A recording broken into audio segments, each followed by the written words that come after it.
기도하겠습니다. 하나님 아버지, 온 세상이 하나님의 왕이신 예수 그리스도 앞에 그분께서 이 온 세상의 왕이심을 고백하는 그 날이 속히 오기를 간절히 기도합니다. 하나님, 저희가 주의 말씀을 들을 때에 그 말씀에 순종하며 주께서 우리의 구주이심을 고백하게 하시고, 특히 아직 복음을 들어야 할 그 사람들을 향한 저들의 마음속에 뜨거운 열정이 생기도록 하나님 인도하여 주시기를 간절히 기도합니다. 예수 그리스도의 이름으로 간절히 기도드렸습니다. 아멘. 자, 우리 모두가 바라는 이 교회의 모습에 관해서 잠시 생각을 해보기를 원합니다. 오늘 본문 말씀이 이제 고린도전서 12장의 말씀인데, 분명히 이 12장이 이 교회의 모습에 대해서 말씀하고 있는 것입니다. 어떤 모습을 한 교회를 우리가 정말 지향하고 사랑해야 할 것인가, 이 문제를 잠시 생각해 보도록 합시다. 자, 고린도전서를 보시게 되면 사도 바울이 이 고린도 교회들을 향해서 그 교회에 있는 교우들이 몹시 궁금해하거나 또 혹시 교회 내에 문제가 되고 있는 이슈들을 차례로 다루고 있는 것을 우리가 보게 됩니다. 지금까지 이 교회에서 벌어졌던 여러 가지 그 분열의 문제라든지 또 성적 문란함의 이런 어려움이라든지 이 결혼의 문제라든지 이런 것들을 이슈를 등장했는데요. 이걸 차례차례로 이제 사도 바울이 설명해 나가고 있는 것이죠. 오늘 본문 말씀인 이 12장부터는 또 새로운 그런 주제를 다루고 있습니다. 무엇입니까? 바로 성령의 은사에 관한 그런 문제가 되겠습니다. 성령의 은사라는 주제는 고린도 교회 내에서도 그랬고, 또 2000년이 지난 지금 현대 교회도 마찬가지로 교회 안에서 이 분열을 일으키게 되는 그런 이슈 중에 하나로 존재해 왔습니다. 성령의 은사라는 것 중에 하도 신기한 것들이 많아서 과연 그런 것들이 정말 그 신빙성이 있는 것인가, 뭐 이런 문제를 생각한다든지, 또 과연 그런 은사들 가지고 있는 것이 진정으로 이 신령함의 기준이 되겠는가 하는 문제라든지, 또 어떻게 하면 그 은사들을 우리가 가질 수 있겠느냐, 뭐 이런 문제라든지, 이런 것들로 아주 열띤 논쟁을 벌이면서 교회 안에서 이 분열이 자꾸 일어나게 되는 것입니다. 특히 저희 교회처럼 복음주의 입장에 있는 교회들은 은사주의를 지향하는 교회들과 함께 더 깊은 이런 그 논쟁을 계속 벌이고 있는 것을 우리가 보게 되는 것이죠. 이런 그 상황적 배경을 저희가 고려했을 때 앞으로 3주 동안 12장부터 14장의 말씀을 이 문제들과 관련해서 집중적으로 다루면서 좀 깊이 있게 생각을 해보려고 합니다. 자, 근데 이것을 다루기 전에 제가 염려되는 것이 한 가지 있어서 그거를 여러분들에게 미리 말씀을 드려야 하겠습니다. 이 문제는 그 비단 성령의 은사의 문제를 다루는 경우에만 생기는 것은 아닙니다만, 특히 이제 이 문제를 다룰 때 더 두드러지게 나타나는 현상이기 때문에 꼭 한번 짚고 넘어가야 되겠다고 생각을 하게 되는 것입니다. 그 무엇입니까? 지금까지 가지고 있던 그 이해와 생각들이 성경을 자세히 들여다보았을 때 하나님께서 성경을 통해서 말씀하고 계시는 것과 많이 다르다, 이런 것을 발견하게 되더라도 안타깝지만 많은 분들이 좀처럼 자신들이 지금까지 가지고 왔던 그런 생각이나 입장을 잘 바꾸려고 하지 않는다는 것입니다. 지금까지 들어가서 안주하고 있던 그 벙커의 그 깊이가 너무 깊고 또 그 벽이 너무 단단해서 이 좀처럼 하나님의 말씀이 그 마음과 생각 속에 이 깊이 스며가도록 이렇게 허락하지를 않는 것입니다. 그렇게 되는 데는 적어도 두 가지 이유가 있다고 생각을 하는데요.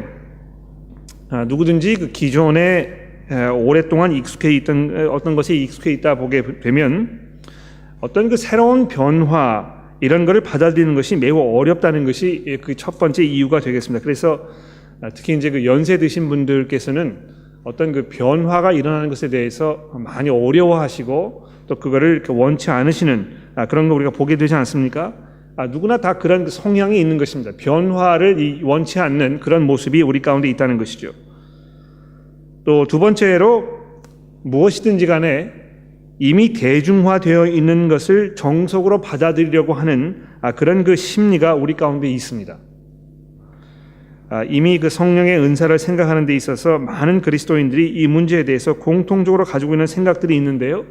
그것들이 과연 정말 그 성경적인 것인가 하는 문제를 좀 더 깊이 있게 생각해 보기보다는 그냥 뭐 사람들이 다 그렇게 생각하니까 그냥 그렇게 느끼는가 보다 나도 그냥 그걸 따라가야 되겠다 이렇게 받아들이는 경우가 굉장히 허다하다는 것입니다.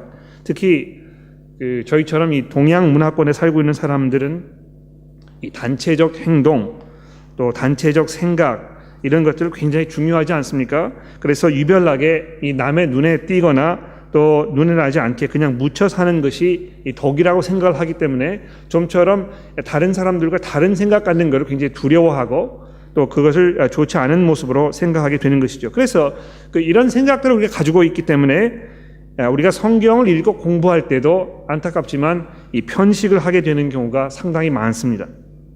그냥 내가 익숙해져 있고 또 내 취향에 맞는다고 생각되는 것은 계속 그것을 수용하지만 또 그렇지 않은 부분을 우리가 생각해 보게 되면 그냥 지나쳐 버리게 되고 또 거기 깊이 생각하지 않는 이런 상황이 매우 유감스럽고 안타까울 따름인 것입니다. 그래서 이 12장의 말씀을 우리가 시작을 하면서 꼭 여러분들에게 당부를 드리고 싶은 말씀은 이번 기회에 이런 성경 편식하는 그런 모습을 우리가 좀 떨쳐버리고 이 내용을 골고루 잘 섭취하고 이걸 잘 씹어가지고 이 소화를 잘 시킬 수 있도록 우리가 이렇게 한번 해보자는 것입니다. 그런 염려를 제가 미리 말씀을 드리고 자 이제 좀 더 자세히 이 본문 말씀을 우리가 한번 들여다보도록 하겠습니다. 여러분 그 성경을 가지고 계시니까 고린도전서 12장의 말씀을 펴주시고 1절 말씀을 우리가 함께 살펴보도록 합시다. 자 이렇게 사도 바울이 시작하고 있군요. 형제들아 신령한 것에 대하여 내가 너희가 알지 못하기를 원치 아니하노니 너희도 알거니와 너희가 이방인으로 있을 때에 말 못하는 우상에게 끄는 그대로 끌려갔느니라. 그러므로 내가 너희에게 알리노니 하나님의 영으로 말하는 자는 누구든지 예수를 저주할 자라 하지 아니하고 또 성령이 아니고는 누구든지 예수를 주라 할 수 없느니라. 이렇게 사도 바울이 시작하고 있군요. 여러분들 이 신령한 것에 대한 문제에 대해서 여러분들께서 좀 더 자세하게 생각해 보시고 또 잘 이해하셔야 할 필요가 있는 것 같습니다. 그냥 무심코 지나치거나 또 오해 속에서 허우적거리지 마시고 좀 성숙해지셔야 되겠습니다. 이렇게 지금 말씀하고 있는 것입니다. 여러분들이 이 문제에 대해서 알지 못하기를 잘 알지 못하는 상태에 계속 남아있기를 내가 원치 않습니다. 이렇게 단도직입적으로 말씀하고 있는 것입니다. 자, 그런데 뭘 말하는 것입니까? 여기 그 신령한 것 이렇게 지금 되어 있지 않습니까? 신령함이라는 것이 무엇인가? 이 문제에 대해서 사도 바울이 말씀하려는 것입니다. 우리가 이제 흔히 영적이다 이런 표현을 잘 쓰지 않습니까? 신령하다는 것, 뭐 영적이라는 표현 이게 같은 표현이 되겠는데요.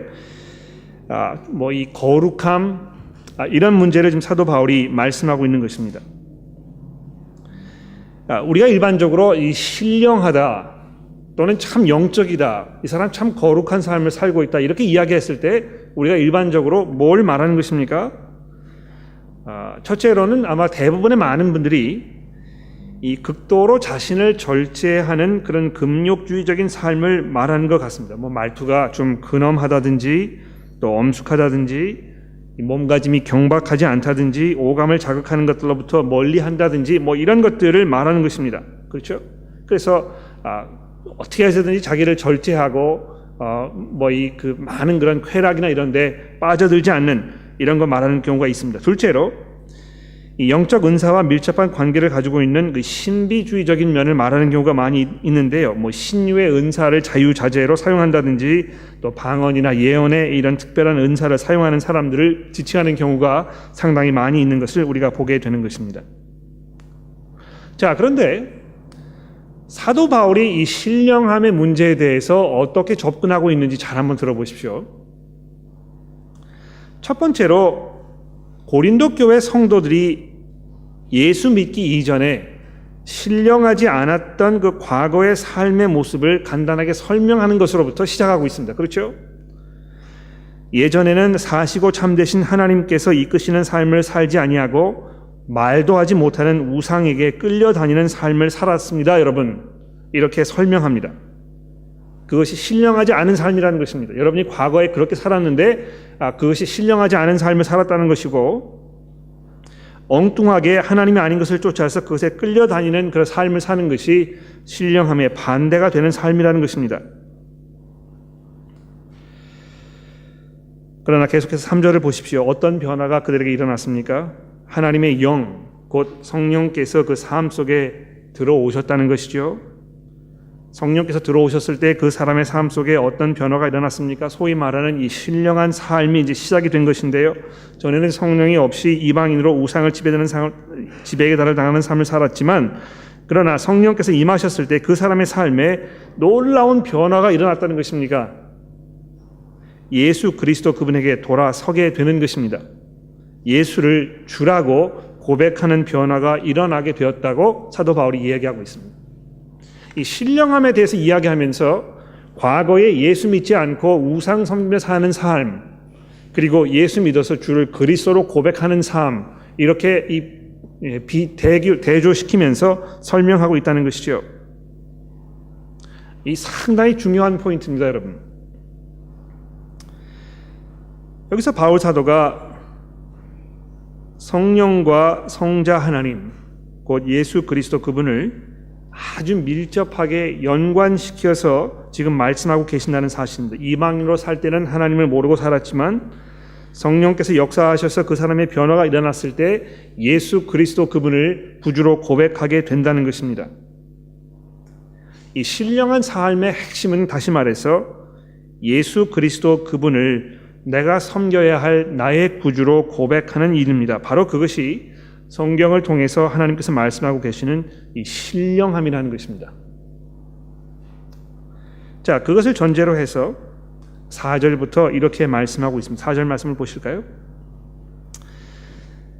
은사는 여러 가지나 성령은 같고 직분은 여러 가지나 주는 같으며 또 사역은 여러 가지나 모든 것을 모든 사람에게 이루시는 하나님은 같으니 각 사람에게 성령을 나타내심은 유익하게 하려 하심이라.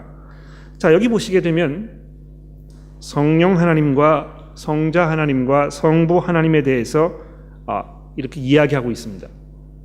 은사가 여러 가지지만 성령이 한 분이시고, 여러 가지 직분이 있지만 주께서 한 분, 예수 그리스도를 말하는 것이죠. 주께서 한 분이시고, 또 사역이 여러 가지지만 모든 것을 모든 사람 가운데 이루시는 이 하나님 아버지 한 분이라고 이렇게 이야기하고 있습니다. 이 성부 하나님, 성자 하나님, 성령 하나님에 대해서 이야기하면서 우리가 흔히 일반적으로 이 성령의 은사라고 하는 이것이 이 삼위일체의 하나님 그분에게로부터 오는 것이라고 이야기하는 것입니다. 예? 성령께서만 우리에게 주시는 것이 아니고요. 우리가 알고 있는 이 은사라는 것들이 이 삼위일체의 하나님 그분으로부터 오는 것이라는 것입니다. 그래서 어떤 면에서 이 성령, 이 모든 우리가 말하는 이 은사라는 것이 마치 이 성령에게만 깊이 연관되어 있는 것처럼 생각하는 생각을 우리가 시정해야 되겠습니다. 첫 번째 시정할 포인트입니다. 자, 그런 후에 이 4절부터 11절까지의 말씀을 보시게 되면 여기 분명히 드러나는 한 가지 중심 주제가 있지 않습니까? 무엇입니까?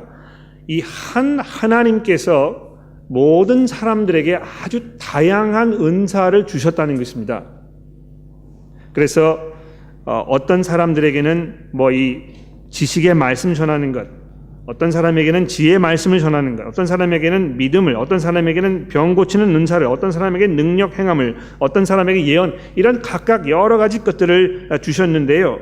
어떻게 했다고요? 11절에 보십시오. 이 모든 일은 한 성령이 행하사 그 뜻대로 각 사람에게 나누어 주시는 것이니라.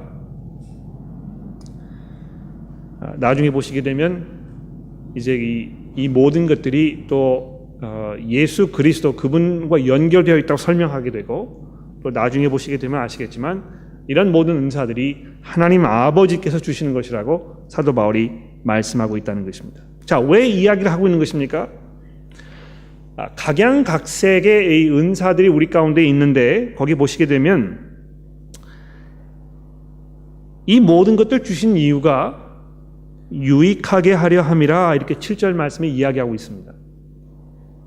뭘 말하는 것입니까? 하나님께서 이 은사들을 교회에 주신 것은 이 교회 모든 사람들에게 유익이 되도록 주셨다는 것입니다. 여기 우리가 시정해야 할 두 번째 포인트가 있습니다. 많은 분들 생각하시기에 이 성령의 은사라는 것은 나의 어떤 그 신앙 성장을 위해서 내가 이 은사를 사용했을 때 내가 하나님과 더 가까워지고 더 신앙의 성숙을 하도록 하기 위해서 나에게 주시는 것이라 사람들이 많이 생각합니다. 그래서 특히 이제 방언의 문제를 할 때 사람들이 이야기하시기를 내가 이 방언하는 것을 통해서 더 하나님과 밀접하게 되고 내가 더 성숙하게 된다고 이제 이야기하시는데, 고린도전서 12장, 13장, 14장이 이야기하고 있는 이 성령의 은사의 문제와 있어서 이것이 정반대가 되는 내용이라는 것을 여러분 이해하십시오. 왜 하나님께서 여러분에게 가지고 계시는 그 은사를 주신 것입니까? 남들을 위해서 주신 것입니다. 나를 위해서 사용하도록 주신 것이 아니고 이것을 통해서 내가 남을 섬길 수 있게 하도록 하기 위해서 그것을 주셨다는 것, 이 공동 유익을 위해서 주셨다는 것, 이 두 번째 포인트라는 것입니다. 자, 그런 후에 12절로 넘어가 보십시오. 몸은 하나인데 지체가 많고 몸의 지체가 많으나 한 몸임과 같이 그리스도도 그러하니라. 우리가 유대인이나 헬라인이나 종이나 자유인이나 다 한 성령으로 세례를 받아 한 몸이 되었고 또 다 한 성령을 마시게 하셨느니라. 자, 여기 굉장히 중요한 포인트가 또 하나 있습니다. 여기 이제 이 성령 세례에 관해서 13절이 말씀하고 있지 않습니까? 우리가 이 성령 세례에 대해서 이야기하는 걸 참 좋아합니다. 많은 목사님들이 이 성령 세례에 대해서 강조하시고 여러분 성령 세례 받으셔야 된다고 이렇게 많이 강조하시는 거 제가 이번에 한국에 가서도 들어보았습니다. 또 실제로 많은 교우 여러분들이 어떻게 하면 이 성령 세례를 받을 것인가에 대해서 굉장히 조바심을 가지고 계시고 내가 성령 세례를 받은 것인가에 대해서 의문점을 가지고 계시고 이런 분들이 상당히 많다는 것입니다. 자, 그런데 여러분 여기 보시게 되면 사도 바울이 아주 분명히 설명하고 있는 것인데요. 우리가 유대인이나 헬라인이나 종이나 자유인이나 다 한 성령으로 세례를 받아 한 몸이 되었고 또 다 한 성령을 마셨다 이렇게 되어 있습니다. 뭘 말하는 것입니까? 즉 다시 말해서 이 그리스도의 몸에 속한 사람이면 이미 성령의 세례를 받았다는 것입니다. 이해가 되십니까? 예? 그리스도의 이 몸에 속해 있으면서 아직 내가 성령 세례를 받지 않았는지 잘 모르겠다 하는 것은 여러분의 어떤 그 주관적인 생각일 뿐이지 실제는 그렇지가 않다는 것입니다. 이 성령 세례라는 것은 그래서 예수 믿은 다음에 어떤 그 특별한 성령 체험을 통해서 뭘 이렇게 다시 받는 그것을 이야기하는 것이 아니고 예수를 구주로 고백해서 그리스도인이 되는 그 변화, 이것을 지금 사도 바울이 이야기하고 있다는 것입니다. 모든 사람들이 그리스도 안에 몸에 속해 있으면 이미 성령 세례를 받았다는 것입니다. 여러분 이걸 아셔야 되는데요. 성경 전체를 통해서 성령 세례라는 이 표현이 총 7번 등장합니다. 그런데 그 7번 중에서 6번은 예수 그리스도의 그 공관 복음서와 또 그렇죠. 공관 복음서에 등장하는 이야기입니다. 예?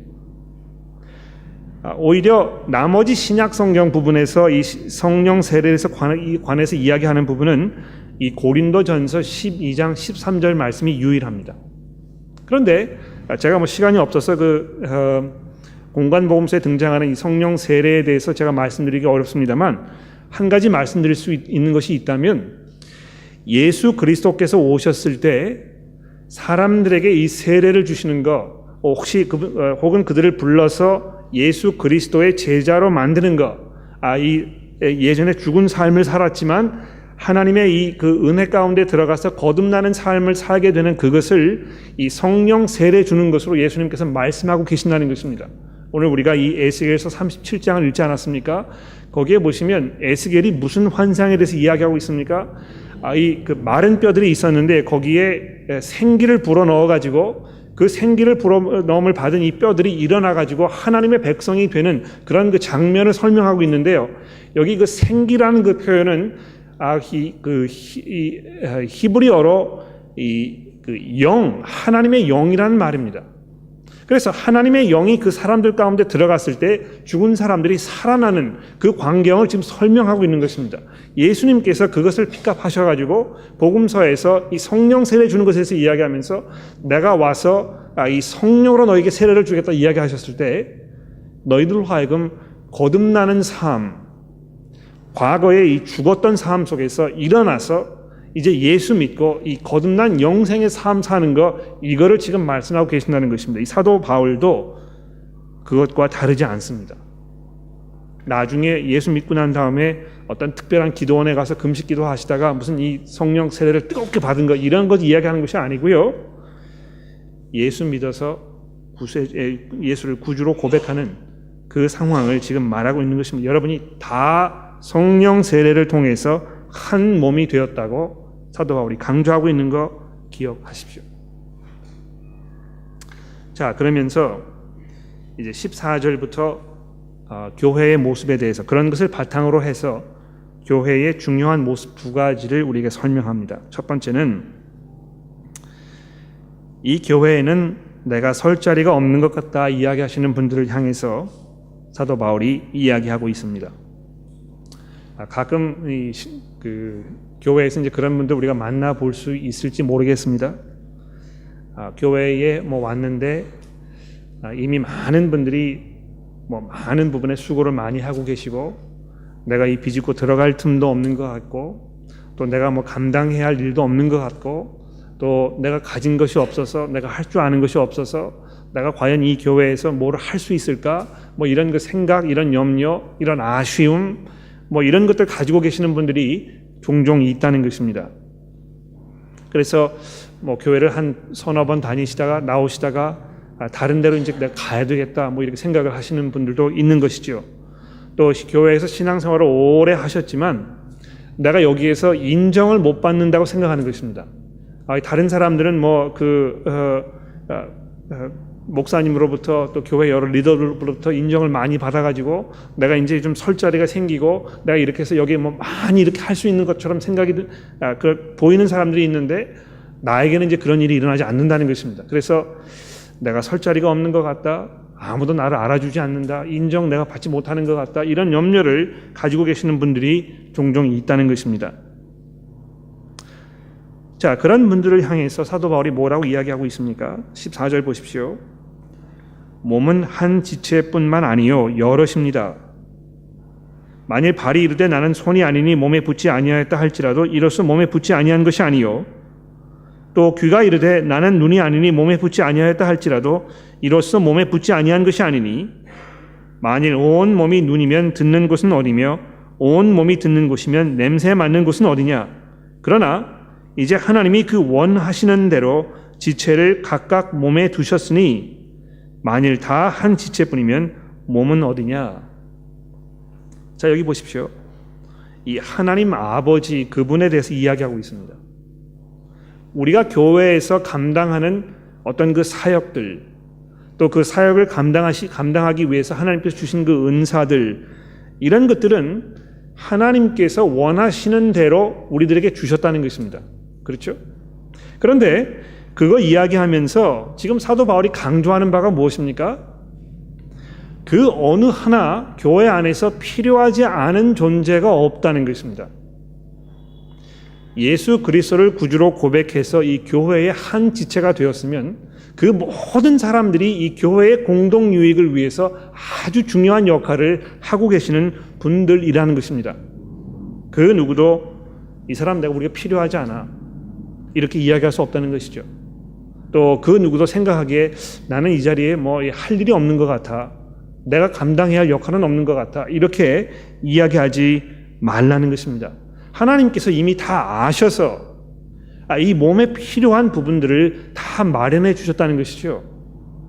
여러분이 이 자리에 나와 계시는 것이 우연이 아니고 어떤 면에서 여러분의 선택이 아니고 하나님께서 지금 여기 앉은 이 회중을 바라보시면서 여러분들의 그 존재가 필요하기 때문에 여러분들 이 자리에 불러 모아 주신 것입니다.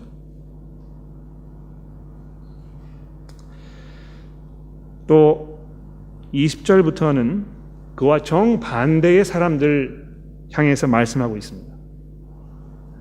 나는 다른 사람들이 필요하지 않아.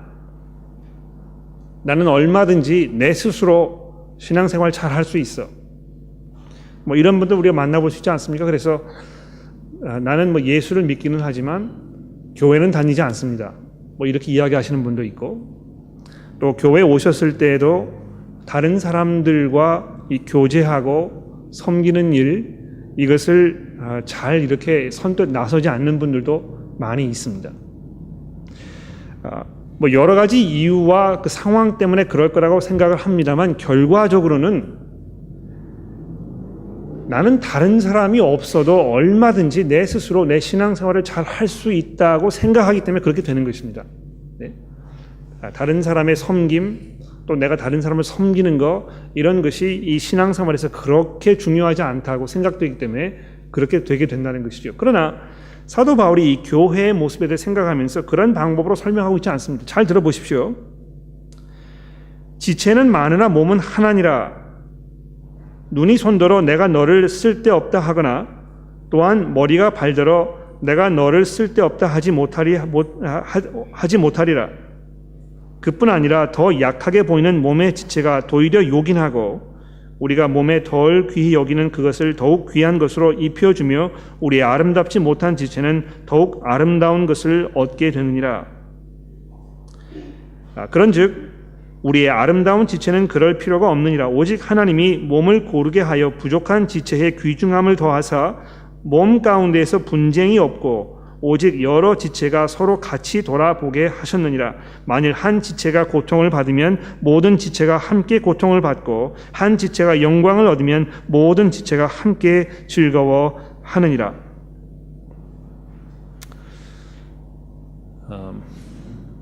저희 교회 안에서 이런 일들이 벌어지지 않기를 제가 간절히 기도합니다만, 혹시 이런 일이 벌어지고 있으면 저희가 정말 회개하고 변화되어야 할 것입니다. 무슨 일을 말씀드리는 것입니까? 교회 안에서 서로 키재기하는 것입니다.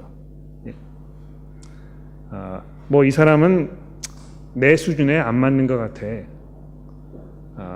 뭐 이 사는 환경도 나랑 다르고, 또 걸어온 삶의 여정도 나랑 다르고, 또 내가 지금 처해 있는 어떤 그 문화적, 교육적, 뭐 재정적 수준과 너무 격차가 나서 나는 이 사람과 이 교제하기가 참 어려워.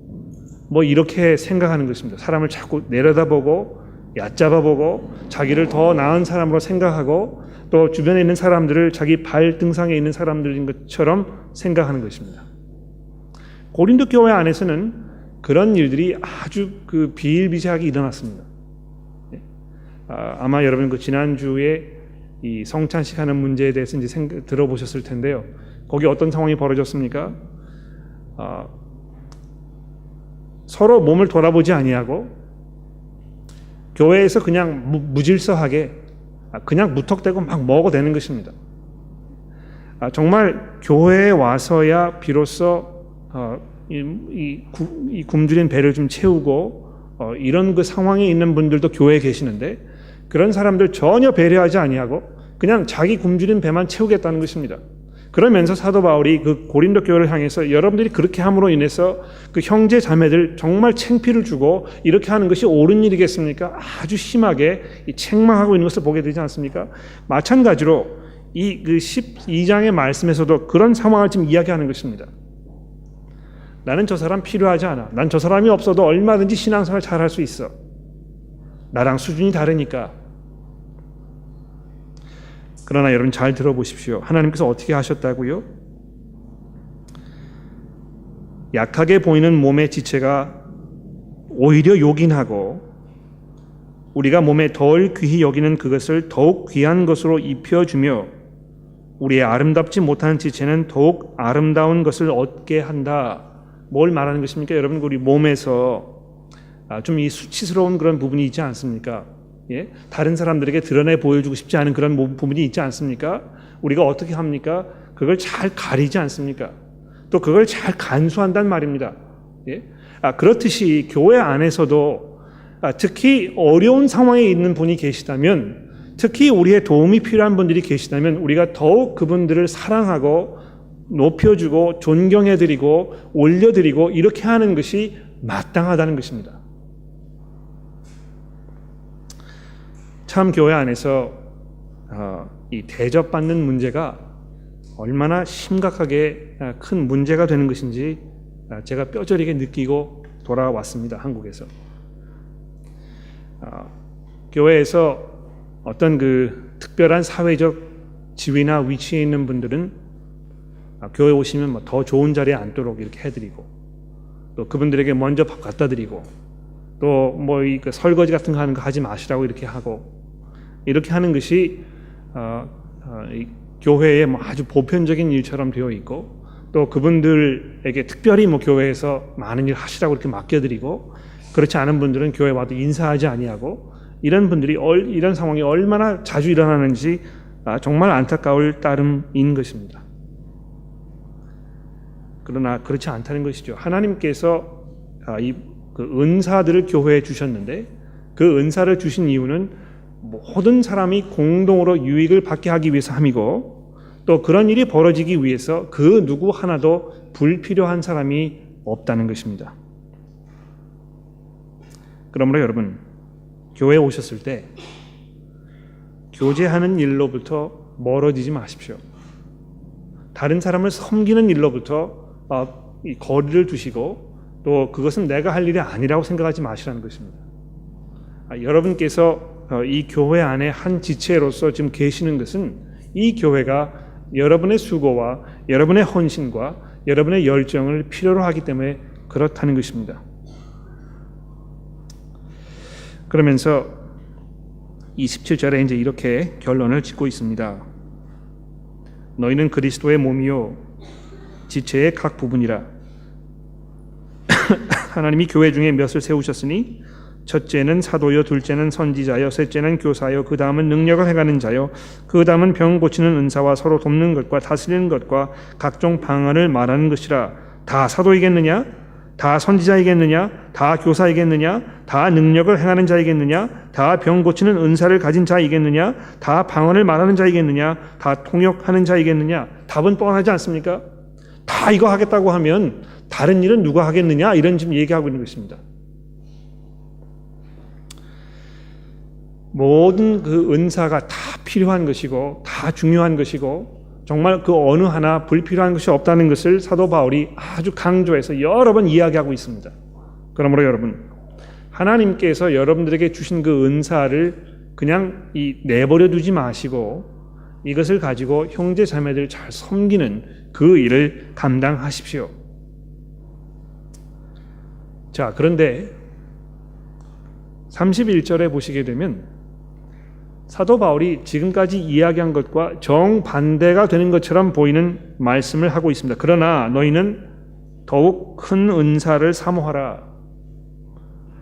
아니, 모든 은사가 다 필요하고 다 중요한 것이라고 이야기해놓고 왜 다 된 밥에 재를 뿌리는 것처럼 맨 마지막에 가서 그러나 너희는 더 큰 은사를 사모하라 이렇게 이야기하는 것입니까? 참 이상하지 않습니까? 다음 주에 꼭 오십시오, 교회. 왜 이렇게 이야기하고 있는지에 대해서 제가 다음 주에 잘 설명을 드려보도록 그렇게 할 것입니다.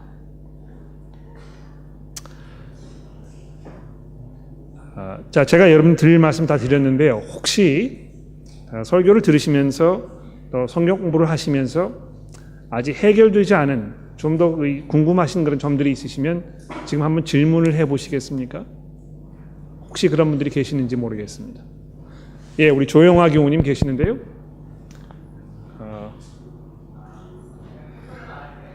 마이크가 준비되어 있답니다. 예.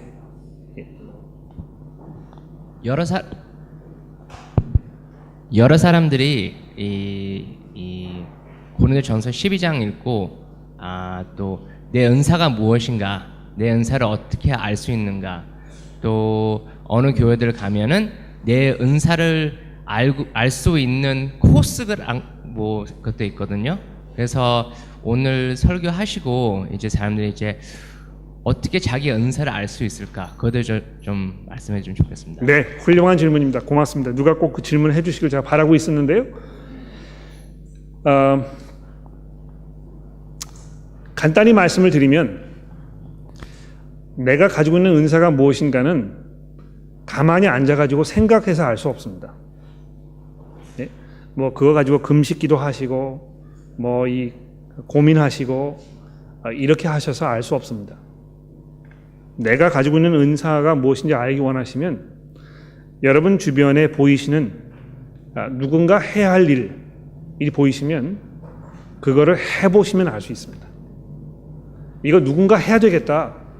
아무도 하는 사람이 없는 것 같아. 또는 이 부분에서 좀 더 우리가 우리의 그 인적 자원을 투자를 해서 이 부분을 좀 더 잘 할 필요가 있는 것 같아. 이런 생각이 드시면 우선 그쪽 방면에 은사가 있을 수 있는 확률이 상당히 높습니다. 그리고 그게 보이시면 주저하지 마시고 자원해서 그걸 하시면 되는 것입니다. 제가 보니까 그렇게 하시는 분들 대부분의 경우에 그쪽 방면에 은사가 있으세요. 그런데 하셔서 안 되시면 그러면 뭐 그쪽에 은사가 없는 게 분명하지 않습니까? 그러면 또 다른 것을 돌아보시면 됩니다. 그래서 제가 그냥 말씀드리고 싶은 거는 그냥 앉아서 내가 무엇인가 이거 알 때까지 내가 기다려야 되겠다 하지 마시고 그냥 이 팔을 걷어붙이시고 여러분 눈에 보이는 그 필요를 여러분이 충족시킬 수 있도록 나서십시오. 그것이 하나님께서 여러분에게 주시는 은사가 무엇인지 아는 가장 최선의 길이라고 생각합니다. 예, 우리 안선영 교우님.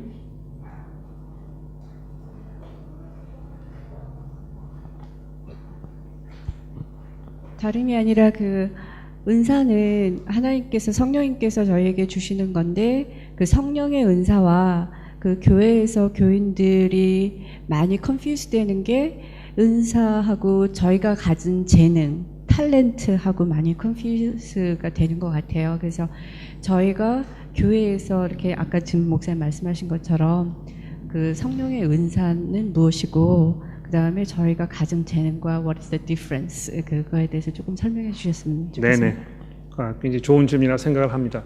어떤 게 은사이고 어떤 게 재능인가 이제 그런 걸 이야기하는 것이죠. 예수 믿으면 은사라고 부르고 예수 믿지 않으면 재능이라고 부르고 그런 것이 아닌가 이렇게 생각을 할 수가 있습니다. 그 중요한 것은요, 그 목적이라고 생각합니다. 예? 물론 뭐 그 재능을 가지고 계시는 분들이 그걸 가지고 다른 사람의 유익을 위해서 이렇게 사용하시는 분들 많이 있지 않습니까? 그러나 그렇지 않은 분도 있습니다. 내가 무슨 재능을 가지고 있으면 자기 만족을 위해서 하게 되는 분도 많이 있습니다. 또 다른 사람을 다른 사람에게 도움을 주기 위해서 내가 재능을 사용한다고 해도 결국에는 그것을 통해서 자기 만족을 찾는 것입니다. 그렇죠? 그러나 이 하나님께서 주시는 은사라는 것은 기본적으로 성격이 다르다는 것입니다. 내가 이것을 통해서 어떻게 하면 내 형제 자매를 잘 섬길 것인가? 내가 어떻게 하면 그 사람들을 향한 나의 그 사랑 이것을 표현할 것인가? 이렇게 된다는 것이죠. 그래서 어떤 면에서 그 예수 믿기 전에 어떤 그 가지고 있는 재능 이것을 예수 믿은 후에 교회 안에서 형제 자매들을 위해서 이렇게 사용하시는 그런 분들이 많이 있다는 것이죠. 근데 이제 우리가 그걸 은사라고 부른단 말입니다. 그런데 예수 믿고 나서 내가 가지고 있는지 알게 된 은사라든지 예수 믿기 이전에 가지고 있는 재능이라든지 무엇이든지 간에 그것은 하나님께서 주시는 것입니다. 그렇지 않습니까? 예수 믿지 않는 사람이 뭘 잘한다고 해서 그게 그냥 그 사람이 뭐 잘해서 얻게 된 것이라고 이야기하지 않습니다. 모든 좋은 것들이 하나님의 아버지께로부터 오는 것입니다. 중요한 것은 그것을 가지고 내가 어떻게 사용할 것인가 이 문제가 아주 중요하다는 것이죠. 내가 뭘 위해서 이걸 쓸 것인가 그런 차이점이 아마 있는 것 같습니다. 또 있으십니까? 네, 마지막 질문이 되겠습니다. 우리 전 선생님 맨 앞에 계시는데요. 네, 이쪽 계시네요. 좀 OX 문제를 드리고 싶은데 괜찮을까요? 네네. 방언의 은사와 신유의 은사 있다 없다 OX를 좀 해주시면 좋겠습니다. 아, 예. 방언의 은사와 신유의 은사는 있다 없다. OX 문제로 대답해달라. O입니다. 분명히 그 방언의 은사가 있고 분명히 신유의 은사가 있습니다. 그러나 항상 이제 그러나가 있죠. 그러나 많은 분들이 생각하시기에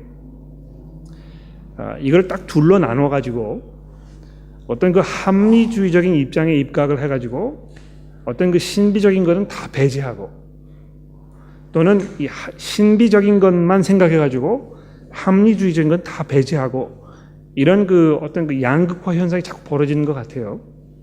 그러나 우리가 알 수 있는 건 무엇입니까? 하나님께서는 뭐든지 하실 수 있는 분입니다. 그렇지 않습니까? 그래서 하나님 원하시면 뭐 한순간에 이 교회를 뭐 한 10층짜리 건물로 순식간에 변경시킬 수도 있다는 것입니다. 그렇지 않습니까? 한순간에. 그런데 이제 일반적으로 많은 분들 생각하시기에 어떤 그 신비적인 것만 하나님께서 하신다고 생각하는 데 문제가 있는 것 같아요. 하나님께서는 그런 놀라운 방법으로 순간적으로 어떤 일을 하시기도 하시지만 아주 자연적인 방법으로 모든 일을 행하시기도 한다는 것입니다. 그래서 이 신유의 은사를 우리가 이야기했을 때 뭐 이 기도로 단번에 병을 낫게 하시는 그런 걸 이야기하는 경우도 있고 병원에서 수고하시는 의사 선생님들 계시죠. 그분들이 다 신유의 은사를 가지고 계시는 것입니다. 그분들의 수고를 통해서 병이 나면 하나님과 무관하게 병이 난 것입니까? 그렇지 않습니다. 의사를 통해서 하나님께서 그 병 고치는 그 은혜를 주신 것이거든요. 그러므로 신유의 은사를 우리가 이야기했을 때 이거는 신유의 은사고 저거는 신유의 은사가 아니라고 이렇게 이야기하지 말고 모든 것이 하나님께로부터 온 것이고 어떤 경우에는 이것이 순간적으로 일어날 수 있고 어떤 적으로는 아주 뭐 당연하게 약을 복용하면서 의술을 통해서 일어날 수 있다는 것을 우리가 동시에 인정하는 것이 굉장히 중요합니다. 방언의 인사도 마찬가지인데요. 성경에서 그 대부분의 경우에 이 방언이라는 단어가 등장하는 거 보게 되면 다른 나라 말을 이야기하는 경우가 많습니다. 그래서 이 사도행전 2장에 보시게 되면 이제 특히 그 방언에 대한 그 특별히 이제 많이 이야기하는 장이 되겠는데 그 사도행전 2장에서 누가가 이야기하고자 하는 그 바는 무엇이냐 하면 그때의 성령을 사람들이 받아가지고 방언을 막 했을 때 그 예루살렘에 모여있던 각양각색의 수많은 나라에서 왔던 사람들이 다 자기의 말로 사도들이 예수 그리스도에서 증언하는 것을 이해할 수 있었다는 것입니다. 그래서 아마 사도들이 뭐 순식간에 뭐 중국어, 일본어, 한국어, 이 그리스어, 헬라어 이거를 그냥 막 할 수 있었던 것 같아요. 그러나 이제 13장에 보시면 아시겠지만 내가 천사의 말을 할지라도 이렇게 되어 있지 않습니까? 뭐 그런 경우에는 어떤 그 인간의 언어를 이야기하는 것이 아니고 어떤 그 특별한 다른 언어를 이야기하는 경우가 있다고 저도 생각합니다. 예. 기도하겠습니다.